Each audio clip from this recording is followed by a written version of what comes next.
दोस्तों नमस्कार। दुनिया में टकराव बढ़ रहा है। संयुक्त राष्ट्र में भाषण देने वाले देश भी अब टकराव की भाषा खुले तौर पर बोलने लगे हैं। आतंकवाद की परिभाषा भी संयुक्त राष्ट्र में दिए जाने वाले भाषणों में बदलने लगी है। कौन किसके साथ खड़ा है, किस रूप में खड़ा है, किसका कितना मुनाफा हो चला है, ये सारी परिस्थितियां जिस तेजी से बदल रही हैं, ऐसी कल्पना शायद 5 बरस पहले तो दूर 1 बरस पहले भी किसी ने नहीं की थी। यह कोल्ड वॉर की स्थिति नहीं है, यह सेकेंड वर्ल्ड वॉर के बाद की एक नई परिस्थिति है जिसमें संयुक्त राष्ट्र की मौजूदगी भी हाशिए पर ढकेली जा रही है। यह एक ऐसी परिस्थिति है जिसमें ईस्ट और वेस्ट ब्लॉक नहीं, जिसमें संयुक्त राष्ट्र किसी युद्ध को रोकने के लिए नहीं और शायद दुनिया के बड़े बाजार में दोबारा से हथियारों का व्यापार फलने फूलने लगेगा, यह भी कल्पना किसी ने नहीं की थी। और इन तमाम परिस्थितियों के बीच या कहें बदलती परिस्थितियों के बीच भारत के प्रधानमंत्री अमेरिका के लिए रवाना हो गए। और देखिए, खुला आसमान है, लेकिन इस खुले आसमान तले अगर अफगानिस्तान होगा तो फिर आप उसके एयर स्पेस का इस्तेमाल भी नहीं कर सकते हैं। और आज प्रधानमंत्री मोदी ने भी अफगानिस्तान के ऊपर से उड़ान नहीं भरी। हालांकि 2 बरस के बाद पाकिस्तान ने इजाजत दे डाली। 2019 में उसने धारा 370 का विरोध करते हुए, जो हटा लिया गया भारत के द्वारा, उसका विरोध करते हुए अपने एयर स्पेस का इस्तेमाल करने पर रोक लगा दी थी। याद कीजिए, इससे पहले 2019 में जब प्रधानमंत्री जर्मनी जा रहे थे, राष्ट्रपति आइसलैंड जा रहे थे, इजाजत पाकिस्तान ने अपने एयर स्पेस की नहीं दी। लेकिन उस वक्त अफगानिस्तान का आसमान खुला था। लेकिन अब ना आसमान खुला है, ना जमीन खुली है। और संयुक्त राष्ट्र के भीतर भी अफगानिस्तान के नुमाइंदे जो अभी तक थे, उनको खारिज करते हुए तालिबान कह रहा है कि हमारे व्यक्तियों को वहां भाषण देने की इजाजत होनी चाहिए। और दूसरी तरफ सार्क की बैठक, जो कि भारत समेत भारत के तमाम पड़ोसी देशों की विदेश मंत्रियों की बैठक होनी थी, उसमें पाकिस्तान का कहना है कि वहां पर तालिबान के लिए कुर्सी लगनी चाहिए, नहीं तो यह बैठक नहीं होगी। तो क्या दुनिया बदल रही है? और क्या दुनिया वाकई सेकेंड वर्ल्ड वॉर के बाद की परिस्थितियों से इतर बिल्कुल नई परिस्थिति में आकर खड़ी हो गई है? हमें लगता है कि दुनिया के इन हालातों के बीच शायद भारत के प्रधानमंत्री नरेंद्र मोदी की यात्रा जो है, ये भारत के लिए बहुत महत्वपूर्ण है। और भारत स्ट्रेटेजिकली मौजूदा वक्त में दुनिया जिन 2 देशों को लेकर बढ़ती हुई नजर आ रही है, उसमें अगर एक अफगानिस्तान है तो दूसरा चीन भी है। और चीन को लेकर पहली बार अमेरिका ने जिस समझौते की दिशा में हाथ बढ़ाया है, यह समझौता सेकेंड वर्ल्ड वॉर के बाद उसने कभी नहीं किया था। तो क्या रूस और अमेरिका का कोल्ड वॉर नई परिस्थिति में चीन और अमेरिका के कोल्ड वॉर में तब्दील हो रहा है? क्या आतंकवाद को लेकर बदलती परिभाषा के बीच लोकतंत्र पर भी सवालिया निशान है? और जिस तरीके से परमाणु पनडुब्बी को लेकर समझौता ऑस्ट्रेलिया के साथ अमेरिका ने किया, और जिस समझौते का विरोध फ्रांस ने किया, जो कि अमेरिका का मित्र देश है, क्योंकि उसको 3 लाख करोड़ का सीधे सीधे घाटा हो गया, क्योंकि उसने परमाणु पनडुब्बी का समझौता ऑस्ट्रेलिया के साथ किया हुआ था और उसे उसका लाभ मिलना था। तो क्या 3 लाख करोड़ रुपए का घाटा वो नहीं सह पा रहा है? इसीलिए उसने अपने राजदूत को अमेरिका से बुला लिया, ब्रिटेन से बुला लिया और ऑस्ट्रेलिया से बुला लिया, क्योंकि यही 3 देशों का समझौता है परमाणु पनडुब्बी को लेकर। और एक लिहाज से यह सैन्य समझौता है। यह सैन्य समझौता चीन के विस्तार को रोकने के लिए है। लेकिन सवाल इतना पर नहीं है। हमें लगता है कि आज कुछ तथ्यों पर गौर करें, कुछ डॉक्यूमेंट्स पर गौर करें। ये इसलिए बड़े महत्वपूर्ण हो चले हैं क्योंकि सार्क की बैठक में जब पाकिस्तान ने कहा कि चेयर पर तालिबान बैठेगा, ना कि अशरफ गनी रिजिम के वह प्रतिनिधि जो फिलहाल यूनाइटेड नेशन में है, उसका विरोध भी तालिबान कर रहा है और वहां के प्रतिनिधि आकर सार्क में नहीं बैठेंगे, तो सार्क कैंसिल हो गया। अगला सवाल है कि जो समझौता अमेरिका के साथ भारत ने किया हुआ है और मौजूदा वक्त में प्रधानमंत्री मोदी जिस बैठक में शामिल होने के लिए गए हैं, वह ऑस्ट्रेलिया, जापान, अमेरिका और भारत के बीच समझौता है। यह क्वाड का समझौता, और इस समझौते के मातहत बुनियादी ढांचे पर बहस होती है, नई टेक्नोलॉजी पर बहस होती है, समर्थन होता है, सहयोग होता है, जलवायु परिवर्तन पर होता है, समुद्री सुरक्षा को लेकर बात होती है। लेकिन दूसरी तरफ जो क्वाक्स बना है, जो ऑस्ट्रेलिया, ब्रिटेन और अमेरिका के बीच में है, यह सैन्य समझौता है। भारत और जापान सैन्य समझौता करने की स्थिति में अपनी संप्रभुता के दायरे में कभी नहीं आते हैं, आएंगे भी नहीं। इसीलिए अमेरिका ने भारत को लेकर या जापान को लेकर अप्रोच नहीं किया, लेकिन बिजनेस टर्म में और बुनियादी ढांचे को लेकर उसने अपने तौर पर क्वाड किया, और क्वाड की बैठक इस बार महत्वपूर्ण मानी जा रही है। लेकिन मसला इतना भर भी नहीं है। संयुक्त राष्ट्र में प्रधानमंत्री मोदी को भाषण देना है। बाइडेन का भाषण हो चला है, ईरान भाषण दे चुका है, चीन ने भाषण दे दिया है, लेकिन जो बातें निकल कर आ रही है वो इतनी टकराव वाली है, इससे पहले कभी ऐसी भाषा का इस्तेमाल नहीं किया गया होगा। चीन में सत्ता परिवर्तन हो चला है, वहां के सुप्रीम कोर्ट के चीफ जस्टिस रह चुके रईसी जो हैं इस वक्त वहां के राष्ट्रपति हैं इब्राहिम रईसी। लेकिन हमें लगता है ईरान ने जिन शब्दों का इस्तेमाल किया और चीन ने उस पर जिस तरीके से मुहर लगाई, यह दोनों स्थिति को पहले समझ लीजिए, फिर समझेंगे कि भारत स्ट्रेटजिकली अमेरिका के लिए और यूरोपियन कंट्रीज के लिए क्यों महत्वपूर्ण है इस इलाके में, जहां पर पाकिस्तान है, चीन है, अफगानिस्तान है और ईरान भी उधर जाके खड़ा है। ईरान के राष्ट्रपति इब्राहिम रईसी ने वर्चुअली जो भाषण दिया है, उनका कहना है कि अमेरिका प्रतिबंध को हथियार के तौर पर इस्तेमाल कर रहा है और शायद इसी का घाटा ईरान को लगातार हो रहा है, और वह अफगानिस्तान के साथ जाकर खड़ा हो गया है, चीन के साथ जाकर खड़ा हो गया है। तो क्या यह माना जाए कि ईरान और भारत के बीच जो पाइपलाइन की स्थिति थी वह अब ठंडे बस्ते में चली गई? कह सकते हैं, लेकिन ईरान अपनी परिस्थितियों को तलाशते हुए यह कहने से नहीं चुका कि अमेरिका पश्चिम पहचान थोपना चाहता है। और इतना ही नहीं, बोलते बोलते उसने यहां तक कहा कि इराक और अफगानिस्तान से अमेरिका खुद नहीं गया, बल्कि हालात ऐसे थे जहां से उसको निकाल दिया गया। वहां के फौज ने निकाला, विद्रोहियों ने निकाला, यानी एक खुली परिस्थिति है। और इतना ही नहीं, जो 6 जनवरी को कैपिटल हिल में ट्रंप समर्थकों ने किया था, उसके रेफरेंस को लेते हुए ईरान ने पहली बार संयुक्त राष्ट्र के भीतर कहा कि कैपिटल से काबुल तक, यानी कैपिटल की परिस्थिति और वहां की हिंसा को उन्होंने काबुल से जोड़ दिया। और कैपिटल से काबुल तक साफ संदेश अमेरिकी अधिनायकवादी सिस्टम के ऊपर है कि उसकी कोई साख नहीं है। क्या यह खुले तौर पर ऐलान है अमेरिका के खिलाफ ईरान का? और एक नई परिस्थिति दुनिया में बन रही है, क्योंकि ईरान ने अपने तौर पर जब यह कहा कि ईरान के रक्षा सिद्धांत में परमाणु हथियार और प्रतिरोधक नीति यानी डिटरेंस पॉलिसी जो है वह कोई जगह उसकी नहीं है, तो अमेरिका ने क्या कहा? अमेरिका का जवाब था ईरान को परमाणु हथियार हासिल वो करने नहीं देगा। बात यहीं तक रुक जाए तो भी ठीक है। ईरान ने इजराइल को भी अपने साथ समेटा, और फिर वही जिस भाषा का इस्तेमाल किया गया, हमें लगता है पहले उसे देखिए। उसका कहना था इजराइल को लेकर कि कब्जा करने वाले यहूदी शासक राज्य प्रायोजित आतंकवाद का सबसे बड़ा प्रबंधक है। वो टेररिज्म से उन्होंने जोड़ दिया इजराइल को, और उन्होंने इजराइल पर आरोप लगाया कि उसका एजेंडा ही है महिलाओं और बच्चों का कत्लेआम करना। इससे पहले यह शब्द इस्तेमाल नहीं हुए थे, पहली बार हुए। गाजा को दुनिया की सबसे बड़ी जेल बना दिया गया है, इसका जिक्र ईरान ने किया। जवाब में इजराइल ने देर नहीं लगाई और इजराइल ने अपने तौर पर साफ कहा कि ईरान में तेहरान के कसाई के नेतृत्व में, यानी राष्ट्रपति के लिए कसाई शब्द का इस्तेमाल किया गया। ईरान में तेहरान के कसाई के नेतृत्व में जो सरकार बनी है उसके ज्यादातर मंत्री आतंकवादी गतिविधियों में संलग्न है। यह भाषण का हिस्सा है, वो जो भाषण दिया गया। अंतर्राष्ट्रीय समुदाय को चाहिए कि ईरान की इस सरकार की निंदा करे और इस अतिवादी शासन के हाथ परमाणु हथियार ना लग जाएं, इसे रोकने की कोशिश करे। सवाल इतना पर नहीं है, सवाल इसके आगे है कि संयुक्त राष्ट्र में वीटो पावर चीन के पास है, और चीन की तरफ से सीधे अमेरिका पर यह कहकर निशाना साधा गया कि लोकतंत्र पर किसी एक मुल्क का सुरक्षित अधिकार नहीं है, यह सभी देशों के लोगों का अधिकार है, और बाहर से सैन्य हस्तक्षेप और कथित लोकतांत्रिक परिवर्तन से कुछ हासिल नहीं होगा, बल्कि इससे नुकसान ही होगा। यानी चीन ने अमेरिका को जिस तरीके से उसने खासतौर से सीरिया, इराक, ईरान, अफगानिस्तान, इन जगहों पर जो भी हस्तक्षेप किया उसे गैर लोकतांत्रिक बताया, और लोकतांत्रिक का राग अलापने वाले अमेरिका को कटघरे में खड़ा कर दिया। क्या यह टकराव की नई परिस्थिति है?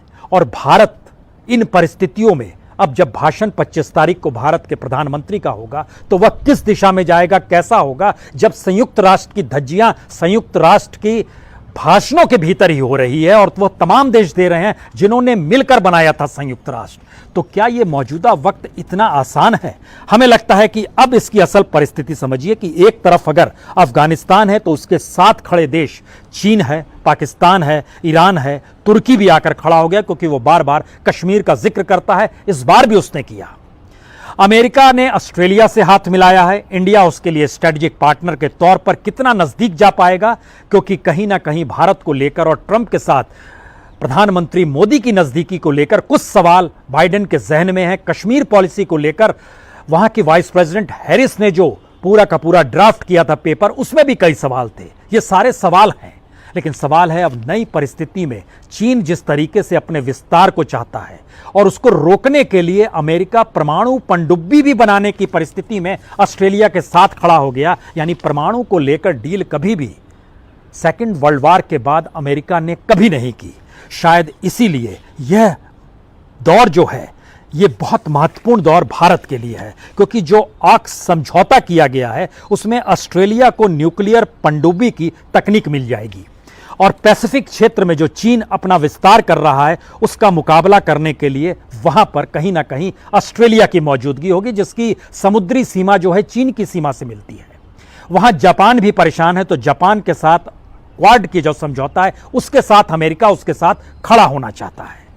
तो अंतर्राष्ट्रीय मानचित्र पर जरा देखने की परिस्थिति में आइए कि सेकेंड वर्ल्ड वॉर के समय जो सबसे महत्वपूर्ण स्थिति थी उसमें कौन कौन देश कहां कहां खड़े थे, वेस्टर्न ब्लॉक और ईस्टर्न ब्लॉक। और उसी दौर को याद कीजिए, भारत के प्रधानमंत्री तब के नेहरू ने क्यों कहा था ना हम वेस्टर्न ब्लॉक में हैं ना हम ईस्टर्न ब्लॉक में हैं, बल्कि हम गुट निरपेक्ष हैं, किसी भी गुट में शामिल नहीं है। लेकिन इस वक्त नॉन अलाइनमेंट नहीं है, इस वक्त गुट निरपेक्ष परिस्थितियां नहीं है, लेकिन भारत की स्थिति हमेशा से गुट निरपेक्ष वाली रही है। यह इसलिए बड़ा महत्वपूर्ण है क्योंकि ऑस्ट्रेलिया ने दुनिया के किसी भी देश से कोई बातचीत नहीं की जब वो अमेरिका के साथ समझौता कर रहा था, लेकिन भारत में ऑस्ट्रेलिया के राजदूत ने जानकारी दी भारत को कि यह क्यों समझौता कर रहा है। और दूसरी तरफ जिस फ्रांस ने ऑस्ट्रेलिया, ब्रिटेन, अमेरिका से अपने राजदूत को बुला लिया, उस फ्रांस के प्रधानमंत्री मैक्रोन ने प्रधानमंत्री मोदी से बात की और उस वक्त बात की जब वो अमेरिका की यात्रा पर निकलने की स्थिति में थे। ये सारी परिस्थिति बताती है कि भारत स्ट्रेटेजिकली इन तमाम देशों के लिए कितना महत्वपूर्ण है और भारत का गुट निरपेक्ष होना ही उसकी कैसी ताकत रही है। इन्हीं परिस्थितियों में संयुक्त राष्ट्र में भी भाषण होना है, इन्हीं परिस्थितियों के भीतर वहां के प्रेसिडेंट और वाइस प्रेसिडेंट से मुलाकात भी होनी है और क्वाड को लेकर बैठक भी होनी है। जापान के प्राइम मिनिस्टर और ऑस्ट्रेलिया के प्राइम मिनिस्टर से भी प्रधानमंत्री की मोदी की बातचीत होनी है। लेकिन भारत अपनी जगह स्ट्रेटेजिकली किस जगह पर खड़ा है, शायद ये यात्रा कहीं ज्यादा महत्वपूर्ण है। लेकिन इसके ठीक समानांतर दुनिया के मानचित्र पर पहली बार यह भी समझिए कि हिंद प्रशांत क्षेत्र का में चीन सबसे ज्यादा न सिर्फ सक्रिय है बल्कि एक लिहाज से सबसे ज्यादा उसने निवेश भी इसी इलाके में किया है, जो दुनिया के लिए खतरे की घंटी है।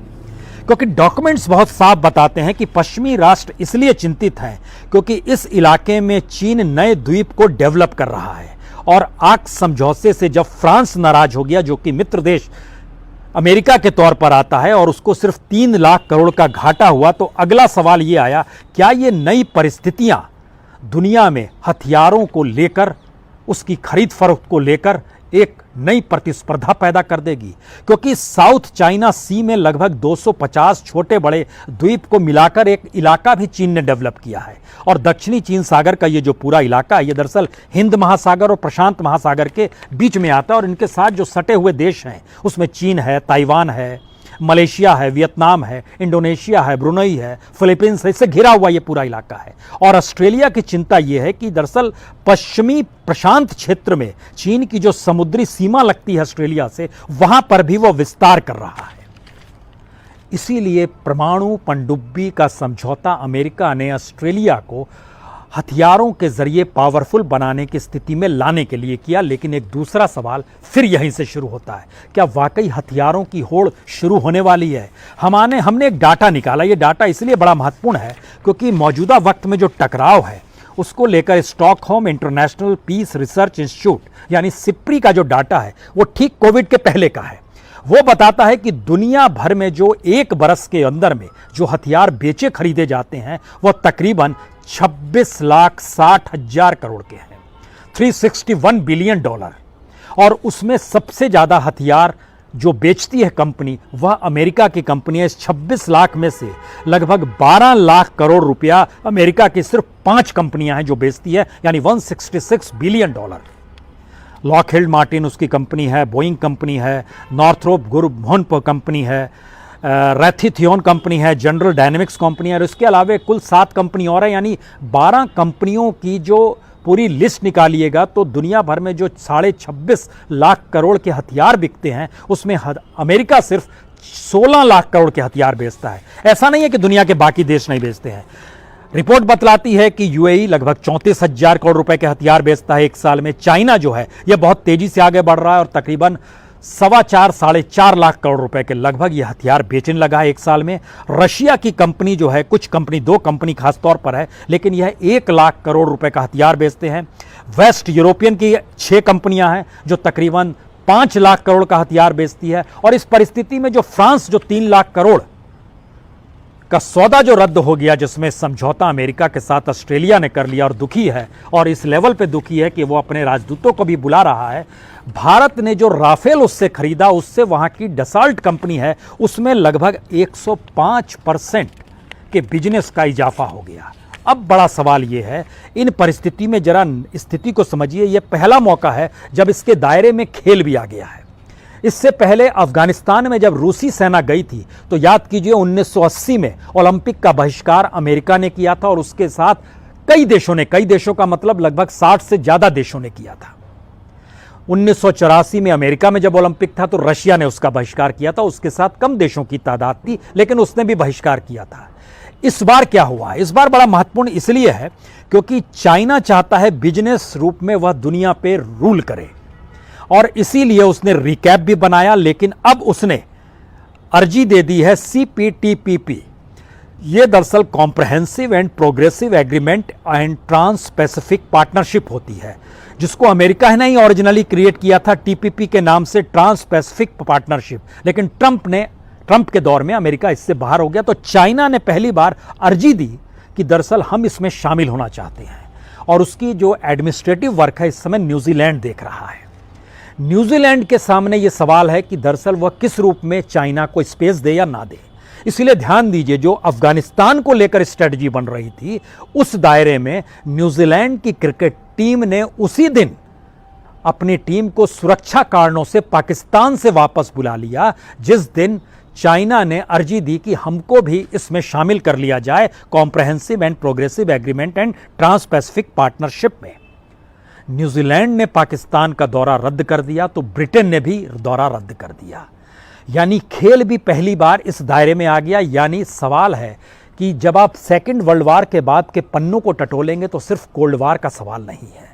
ये एक ऐसी परिस्थिति है जिसमें बिजनेस, जिसमें हथियार, जिसमें कूटनीति, जिसमें वह तमाम चीजें निकल कर आ रही है जो कि कोल्ड वार के दौर में होती थी। और हम इस बात का जिक्र इसलिए भी करना चाहते हैं क्योंकि जब आप उस दौर में चले जाइएगा जब कोल्ड वार की परिस्थिति थी, उस समय क्या होता था। 49 में नाटो बना लिया अमेरिका ने, एक लिहाज से मिलिट्री अलायंस था सबके साथ, जो अब ऑस्ट्रेलिया के साथ किया गया है, उससे पहले कभी नहीं किया गया। ब्रिटेन के साथ उसका पुराना अलायंस रहा हुआ है। नाटो के बाद पहली बार मिलिट्री अलायंस ऑस्ट्रेलिया के साथ हुआ, तो क्या कोल्ड वार की वापसी है। और इस प्रोसेस में देखिए तो जियोपॉलिटिकल टेंशन उस दौर में खूब था। वेस्टर्न और ईस्टर्न ब्लॉक था उस दौर में, रीजनल कॉन्फ्लिक्ट्स थे जो इस वॉर में, और प्रॉक्सी वार था जो इस वक्त नजर आ रहा है, चाहे वो सीरिया में नजर आए, चाहे वो इराक में नजर आए, ये तमाम देशों में, चाहे अब अफगानिस्तान में नजर आएगा। साइकोलॉजिकल वारफेयर भी एक चलता था और ये नजर आपको संयुक्त राष्ट्र तक अब पहुंच गया है। तो क्या उस दौर की वापसी हो गई है? प्रोपेगेंडा कैंपेन पूरे उफान पर उस दौर में रहता था, किस देशों के जरिए किस दिशा में बढ़ना है। लेकिन अब और उसमें एक अंतर है, उस समय हथियारों को लेकर सवाल था, इस समय बिजनेस को लेकर सवाल है। उस समय हथियार बड़ा बिजनेस नहीं थे जो बन रहे थे, इस वक्त हथियार बड़ा बिजनेस है और दुनिया एक मंदी के दौर से गुजर रही है। तो भारत के सामने स्ट्रेटेजिकली कई सवाल हैं। अमेरिका की सत्ता चाहे भारत की राजनीतिक मौजूदा सत्ता के खिलाफ हो, कश्मीर पॉलिसी को लेकर या फिर सीएए एनआरसी को लेकर जो अमेरिका में सवाल उठे, लेकिन स्ट्रेटजिकली भारत फिट केस बनता है अमेरिका के साथ इस वक्त खड़ा होने के लिए, क्योंकि नॉन अलाइनमेंट खत्म है, सार्क खत्म है, भारत की अपनी आर्थिक परिस्थितियों में वह रूट बंद है जो अफगानिस्तान और ईरान होकर उसको मध्य यूरोप के हिस्से तक ले जाता था और पूरा बिजनेस उसको देता, वह भी बंद कर दिया गया है। पाकिस्तान से तनाव की स्थिति है। वन बेल्ट वन रूट को लेकर चीन अपने विस्तार में इस तरीके से आगे बढ़ गया है जहां पर श्रीलंका भी है, मालदीव भी है, बांग्लादेश भी है, नेपाल भी है और पाकिस्तान तो उसके साथ ही खड़ा है। भारत के सामने ऐसे में ऑप्शंस क्या रहेंगे और क्या प्रधानमंत्री मोदी संयुक्त राष्ट्र में जिस बात का जिक्र करेंगे वह कूटनीतिक तौर पर उनके साथ, हालांकि भारत के जो सुरक्षा सलाहकार हैं डोभाल साहब भी गए और एक अच्छी खासी टीम गई है जो जाहिर है इस बातों पर गौर जरूर करेगी, लेकिन यह एक नई परिस्थिति है जिसमें दुनिया बदल रही है। और अमेरिका वर्सेस चीन की इस परिस्थिति में देखिए तो अमेरिका के सामने सवाल ग्लोबलाइजेशन का है, ग्लोबल वार्मिंग का है और ग्लोबल पॉवर्टी का भी सवाल है। लेकिन अमेरिका के जरिए यानी बाइडेन ने जो भाषण दिया संयुक्त राष्ट्र के भीतर, 3 सवाल उन्होंने खड़े किए। अमेरिका अब 9/11 की परिस्थिति से बहुत आगे निकल गया है, यानी टेक्नोलॉजिकली वो ज़्यादा शार्प हो गया है। दुनिया के भीतर में उसकी अपनी कैप्टेंसी मौजूद है, यानी वह अभी भी दादागिरी की स्थिति में मौजूद है और उसको कोई चिता नहीं सकता है। और तीसरी परिस्थिति में उन्होंने कहा कि हम कोल्ड वार को दोबारा रिवाइव करना नहीं चाहते हैं। ये एक चाइना की तरफ इंडिकेशंस थे। लेकिन इससे हटकर सवाल है कि वह देश जो चाइना के साथ इस दौर में खड़े हैं और चाइना की इकोनॉमी, चाइना का मार्केट, चाइना का बिजनेस का विस्तार और चाइना का अफगानिस्तान को लेकर स्ट्रेटेजिक मूव जिस तरीके से खड़ा है, उसमें ईरान की मजबूरी यह है कि वह वहां खड़ा ना हो तो वहां से अमेरिकी प्रतिबंध है। पाकिस्तान की मजबूरी यह है कि पाकिस्तान से एक बार भी टेलीफोन पर बात अमेरिकी राष्ट्रपति ने नहीं की। भारत के प्रधानमंत्री तो 2 बार वर्चुअल मीटिंग में सामने आ चुके हैं, 3 बार फोन से बात कर चुके हैं, 1 बार बधाई दी, 2 बार कोविड को लेकर बातचीत हुई। इसके अलावा क्वाड की बैठक जो वर्चुअली हुई पिछले बरस, उसमें भी वो शामिल हुए। लेकिन एक सवाल जो सबसे बड़ा है, आतंकवाद और हथियार, जिसमें तालिबान को दायरे में खुले तौर पर न सिर्फ भारत लाता है, अमेरिका भी लाता है।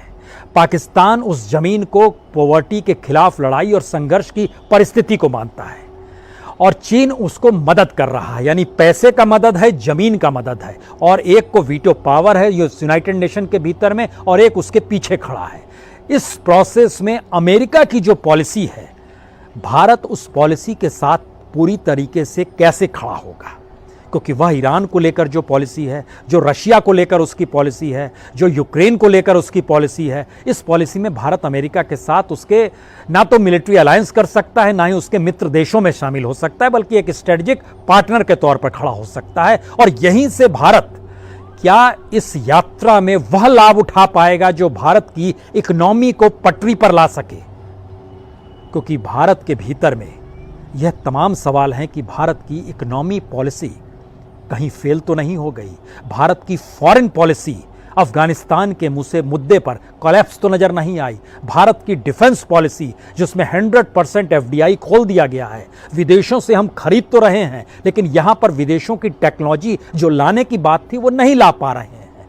इस दिशा में भारत कैसे बढ़ेगा, किस रूप में बढ़ेगा, ये सारे सवाल इसलिए बड़े महत्वपूर्ण हो चले हैं क्योंकि सेकेंड वर्ल्ड वार के बाद जो कोल्ड वार की परिस्थिति थी, उस दौर के तनाव और परिप्रेक्ष्य को लेकर अगर मौजूदा वक्त में देखिएगा तो कहीं ज्यादा गंभीर स्थिति है। और आने वाले 3-4 दिन भारत की उस स्ट्रेटजी को तय करेंगे। इस इलाके में भारत की मौजूदगी को लेकर अमेरिका और उसके नाटो कंट्री या फिर जो ऑस्ट्रेलिया के साथ उसने समझौता किया है, उनकी स्ट्रेटजी को भी तय करेंगे। और शायद चाहे अनचाहे यह कोल्ड वार की बढ़ती हुई स्थिति नहीं बल्कि कोल्ड वार ही है जिसमें संयुक्त राष्ट्र को हथियार और औजार बनाया जा रहा है, क्योंकि अब सवाल है कि अफगानिस्तान को विदेशी मदद मिले, यहां वहां प्रतिबंध लगे। विदेशी मदद अमेरिका देगा क्योंकि भारत उस कमेटी को चेयर कर रहा है जो अगले साल तक करेगा, जो प्रतिबंध लगाती है, और भारत इस दिशा में बार बार कह रहा है कि वो तालिबान को नहीं मान्यता दे सकता है, क्योंकि वो टेररिज्म की जमीन को कहीं ना कहीं अपने यहां पनाह दिए हुए है।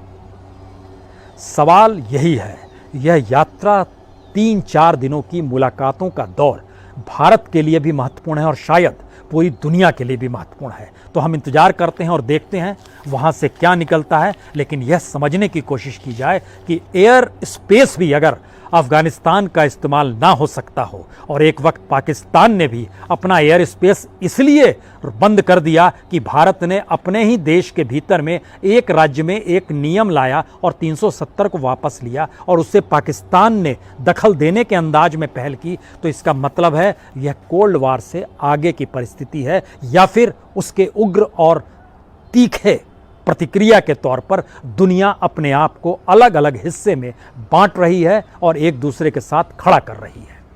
बहुत बहुत शुक्रिया, बहुत बहुत शुक्रिया। दोस्तों नमस्कार। दुनिया में टकराव बढ़ रहा है। संयुक्त राष्ट्र में भाषण देने वाले देश भी अब टकराव की भाषा खुले तौर पर बोलने लगे हैं। आतंकवाद की परिभाषा भी संयुक्त राष्ट्र में दिए जाने वाले भाषणों में बदलने लगी है। कौन किसके साथ खड़ा है, किस रूप में खड़ा है, किसका कितना मुनाफा हो चला है, ये सारी परिस्थितियां जिस तेजी से बदल रही हैं, ऐसी कल्पना शायद 5 बरस पहले तो दूर 1 बरस पहले भी किसी ने नहीं की थी। यह कोल्ड वार की स्थिति नहीं है, यह सेकेंड वर्ल्ड वार के बाद की एक नई परिस्थिति है, जिसमें संयुक्त राष्ट्र की मौजूदगी भी हाशिए पर ढकेली जा रही है। यह एक ऐसी परिस्थिति है जिसमें ईस्ट और वेस्ट ब्लॉक नहीं, जिसमें संयुक्त राष्ट्र किसी युद्ध को रोकने के लिए नहीं, और शायद दुनिया के बड़े बाजार में दोबारा से हथियारों का व्यापार फलने फूलने लगेगा, यह भी कल्पना किसी ने नहीं की थी। और इन तमाम परिस्थितियों के बीच, या कहें बदलती परिस्थितियों के बीच, भारत के प्रधानमंत्री अमेरिका के लिए रवाना हो गए। और देखिए, खुला आसमान है, लेकिन इस खुले आसमान तले अगर अफगानिस्तान होगा तो फिर आप उसके एयर स्पेस का इस्तेमाल भी नहीं कर सकते हैं। और आज प्रधानमंत्री मोदी ने भी अफगानिस्तान के ऊपर से उड़ान नहीं भरी। हालांकि 2 बरस के बाद पाकिस्तान ने इजाजत दे डाली। 2019 में उसने धारा 370 का विरोध करते हुए, जो हटा लिया गया भारत के द्वारा, उसका विरोध करते हुए अपने एयर स्पेस का इस्तेमाल करने पर रोक लगा दी थी। याद कीजिए, इससे पहले 2019 में जब प्रधानमंत्री जर्मनी जा रहे थे, राष्ट्रपति आइसलैंड जा रहे थे, इजाजत पाकिस्तान ने अपने एयर स्पेस की नहीं दी। लेकिन उस वक्त अफगानिस्तान का आसमान खुला था, लेकिन अब ना आसमान खुला है, ना जमीन खुली है। और संयुक्त राष्ट्र के भीतर भी अफगानिस्तान के नुमाइंदे जो अभी तक थे, उनको खारिज करते हुए तालिबान कह रहा है कि हमारे व्यक्तियों को वहां भाषण देने की इजाजत होनी चाहिए। और दूसरी तरफ सार्क की बैठक, जो कि भारत समेत भारत के तमाम पड़ोसी देशों की विदेश मंत्रियों की बैठक होनी थी, उसमें पाकिस्तान का कहना है कि वहां पर तालिबान के लिए कुर्सी लगनी चाहिए, नहीं तो यह बैठक नहीं होगी। तो क्या दुनिया बदल रही है? और क्या दुनिया वाकई सेकेंड वर्ल्ड वार के बाद की परिस्थितियों से इतर बिल्कुल नई परिस्थिति में आकर खड़ी हो गई है? हमें लगता है कि दुनिया के इन हालातों के बीच शायद भारत के प्रधानमंत्री नरेंद्र मोदी की यात्रा जो है, ये भारत के लिए बहुत महत्वपूर्ण है। और भारत स्ट्रेटेजिकली मौजूदा वक्त में दुनिया जिन 2 देशों को लेकर बढ़ती हुई नजर आ रही है, उसमें अगर एक अफगानिस्तान है तो दूसरा चीन भी है। और चीन को लेकर पहली बार अमेरिका ने जिस समझौते की दिशा में हाथ बढ़ाया है, यह समझौता सेकेंड वर्ल्ड वार के बाद उसने कभी नहीं किया था। तो क्या रूस और अमेरिका का कोल्ड वार नई परिस्थिति में चीन और अमेरिका के कोल्ड वार में तब्दील हो रहा है? क्या आतंकवाद को लेकर बदलती परिभाषा के बीच लोकतंत्र पर भी सवालिया निशान है? और जिस तरीके से परमाणु पनडुब्बी को लेकर समझौता ऑस्ट्रेलिया के साथ अमेरिका ने किया, और जिस समझौते का विरोध फ्रांस ने किया, जो कि अमेरिका का मित्र देश है, क्योंकि उसको 3 लाख करोड़ का सीधे सीधे घाटा हो गया, क्योंकि उसने परमाणु पनडुब्बी का समझौता ऑस्ट्रेलिया के साथ किया हुआ था और उसे उसका लाभ मिलना था। तो क्या 3 लाख करोड़ रुपए का घाटा वो नहीं सह पा रहा है? इसीलिए उसने अपने राजदूत को अमेरिका से बुला लिया, ब्रिटेन से बुला लिया और ऑस्ट्रेलिया से बुला लिया, क्योंकि यही 3 देशों का समझौता है परमाणु पनडुब्बी को लेकर। और एक लिहाज से यह सैन्य समझौता है। यह सैन्य समझौता चीन के विस्तार को रोकने के लिए है। लेकिन सवाल इतना बर नहीं है। हमें लगता है कि आज कुछ तथ्यों पर गौर करें, कुछ डॉक्यूमेंट्स पर गौर करें। ये इसलिए बड़े महत्वपूर्ण हो चले हैं क्योंकि सार्क की बैठक में जब पाकिस्तान ने कहा कि चेयर पर तालिबान बैठेगा, ना कि अशरफ गनी रिजिम के वह प्रतिनिधि जो फिलहाल यूनाइटेड नेशन में है, उसका विरोध भी तालिबान कर रहा है और वहां के प्रतिनिधि आकर सार्क में नहीं बैठेंगे तो सार्क कैंसिल हो गया। अगला सवाल है कि जो समझौता अमेरिका के साथ भारत ने किया हुआ है और मौजूदा वक्त में प्रधानमंत्री मोदी जिस बैठक में शामिल होने के लिए गए हैं, वह ऑस्ट्रेलिया, जापान, अमेरिका और भारत के बीच समझौता है। यह क्वाड का समझौता, और इस समझौते के मातहत बुनियादी ढांचे पर बहस होती है, नई टेक्नोलॉजी पर बहस होती है, समर्थन होता है, सहयोग होता है, जलवायु परिवर्तन पर होता है, समुद्री सुरक्षा को लेकर बात होती है। लेकिन दूसरी तरफ जो क्वाड्स बना है, जो ऑस्ट्रेलिया, ब्रिटेन और अमेरिका के बीच में है, यह सैन्य समझौता है। भारत और जापान सैन्य समझौता करने की स्थिति में अपनी संप्रभुता के दायरे में कभी नहीं आते हैं, आएंगे भी नहीं। इसीलिए अमेरिका ने भारत को लेकर या जापान को लेकर अप्रोच नहीं किया, लेकिन बिजनेस टर्म में और बुनियादी ढांचे को लेकर उसने अपने तौर पर क्वाड किया, और क्वाड की बैठक इस बार महत्वपूर्ण मानी जा रही है। लेकिन मसला इतना भर भी नहीं है। संयुक्त राष्ट्र में प्रधानमंत्री मोदी को भाषण देना है। बाइडेन का भाषण हो चला है, ईरान भाषण दे चुका है, चीन ने भाषण दे दिया है, लेकिन जो बातें निकल कर आ रही है वो इतनी टकराव वाली है, इससे पहले कभी ऐसी भाषा का इस्तेमाल नहीं किया गया होगा।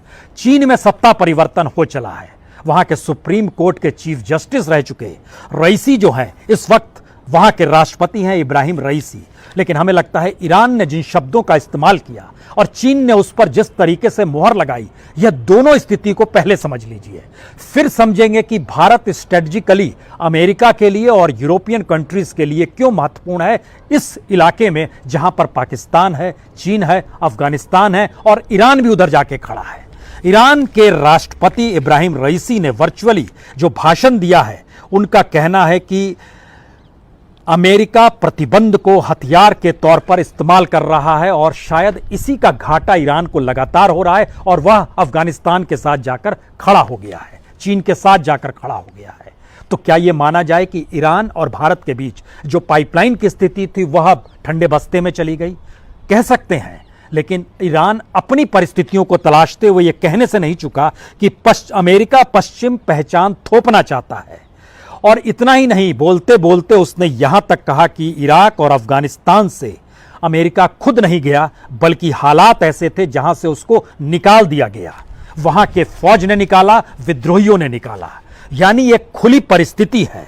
और इतना ही नहीं, जो 6 जनवरी को कैपिटल हिल में ट्रंप समर्थकों ने किया था, उसके रेफरेंस को लेते हुए ईरान ने पहली बार संयुक्त राष्ट्र के भीतर कहा कि कैपिटल से काबुल तक, यानी कैपिटल की परिस्थिति और वहां की हिंसा को उन्होंने काबुल से जोड़ दिया। और कैपिटल से काबुल तक साफ संदेश अमेरिकी अधिनायकवादी सिस्टम के ऊपर है कि उसकी कोई साख नहीं है। क्या यह खुले तौर पर ऐलान है अमेरिका के खिलाफ ईरान का? और एक नई परिस्थिति दुनिया में बन रही है, क्योंकि ईरान ने अपने तौर पर जब यह कहा कि ईरान के रक्षा सिद्धांत में परमाणु हथियार और प्रतिरोधक नीति यानी डिटरेंस पॉलिसी जो है वह कोई जगह उसकी नहीं है, तो अमेरिका ने क्या कहा? अमेरिका का जवाब था ईरान को परमाणु हथियार हासिल वो करने नहीं देगा। बात यहीं तक रुक जाए तो भी ठीक है। ईरान ने इजराइल को भी अपने साथ समेटा, और फिर वही जिस भाषा का इस्तेमाल किया गया, हमें लगता है